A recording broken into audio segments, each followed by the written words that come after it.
भाजपा जिला अध्यक्ष महादेव दुबे ने रविवार को सिरसिया स्थित अपने आवासीय कार्यालय से प्रेस वार्ता कर राज्य सरकार पर निशाना साधा। प्रेस वार्ता के दौरान राज्यसभा सदस्य सह भाजपा प्रदेश महामंत्री प्रोफेसर आदित्य साहू के स्थित कृषा होटल के कमरे में जिला प्रशासन द्वारा की गई छापेमारी को लेकर सवाल खड़ा किया गया। प्रेस वार्ता के दौरान महादेव दुबे ने कहा कि राज्य सरकार के इशारे पर जिला प्रशासन की टीम और पुलिस ने राज्यसभा सांसद के कमरे में छापेमारी की, लेकिन टीम को खाली हाथ वापस लौटना पड़ा। कहा कि डुमरी उपचुनाव में घिसते जनाधार को देखकर हेमंत सोरेन एवं कांग्रेस राजद माली की सरकार पूरी तरह से बौखला गई है। डुमरी विधानसभा चुनाव में भाजपा एवं आजसू गठबंधन के संयुक्त उम्मीदवार यशोदा देवी के पक्ष में जनता गोलबंद हो चुकी है।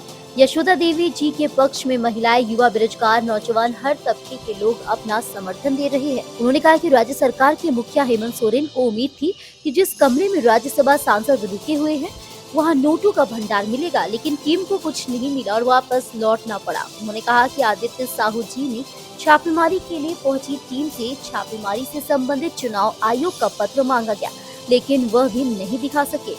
इससे साफ पता चलता है कि राज्य सरकार के इशारे पर यह छापेमारी की गई। उन्होंने कहा कि देश के यशस्वी प्रधानमंत्री नरेंद्र मोदी के नेतृत्व में भारत निरंतर आगे बढ़ रहा है और नया कीर्तिमान स्थापित कर रहा है। उन्होंने कहा कि भाजपा की सरकार गरीब, आदिवासी, किसान, युवा, महिलाओं की चिंता करती है और उनके हक के लिए काम करती है। कहा कि झारखंड के मुख्यमंत्री हेमंत सोरेन ने सरकार बनते ही 5 लाख बेरोजगार युवाओं को सरकारी नौकरी देने का वादा किया था। जब तक सरकारी नौकरी नहीं देंगे तब तक प्रत्येक महीने रोजगार भत्ता देने का वादा किया था, लेकिन सत्ता में आते ही वो अपनी बात से मुकर गए। महिलाओं को चूल्हा खर्च हेतु सालाना 72,000 रूपए देने का वादा किया था, लेकिन आज तक एक भी महिलाओं को चूल्हा खर्च नहीं दिया गया। हेमंत सोरेन के नेतृत्व वाली सरकार जनता से किए गए हर वादे भूल गए और झारखंड के जल, जंगल, जमीन, बालू, पत्थर लूटने में लगी हुई है। कानून व्यवस्था पूरी तरह से ध्वस्त हो चुकी है। दिन दहाड़े बहु बेटियों की हत्या की जा रही है। उन्होंने जिला प्रशासन से आग्रह करते हुए कहा कि सरकार आती जाती रहती है, राज्य सरकार के मुखौटा बनकर जिला प्रशासन काम न करे।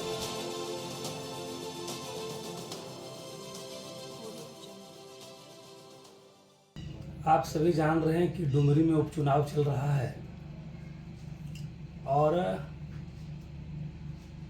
राज्य की जो हेमंत सोरेन की सरकार, कांग्रेस गठबंधन की सरकार है, वो अपने गिरते जनाधार को देखकर बौखला गई है और इसी का परिणाम है कि राज्यसभा के सांसद और भारतीय जनता पार्टी के प्रदेश के महामंत्री डुमरी में इसरी रोड त्रेसा होटल में वो ठहरे हुए हैं।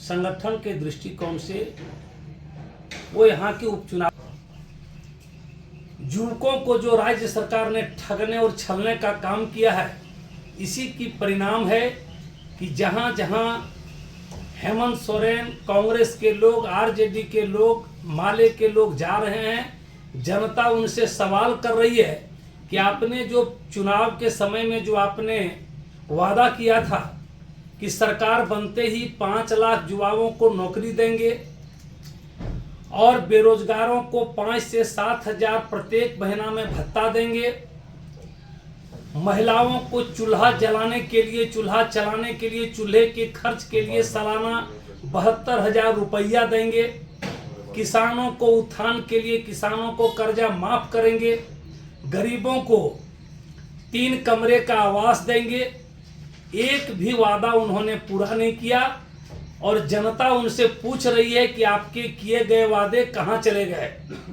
डुमरी की जनता बदलाव करने का मूड बना लिया है और इससे राज्य सरकार बौखला गई है और इसी का परिणाम है कि हमारे राज्यसभा के सदस्य माननीय प्रोफेसर आदित्य साहू जी के आवास पर 9:30 और 9:45 बजे के बीच में जाकर छापामारी करते हैं और वहां कुछ मिलता भी नहीं, वो बेरंग वापस लौटते हैं।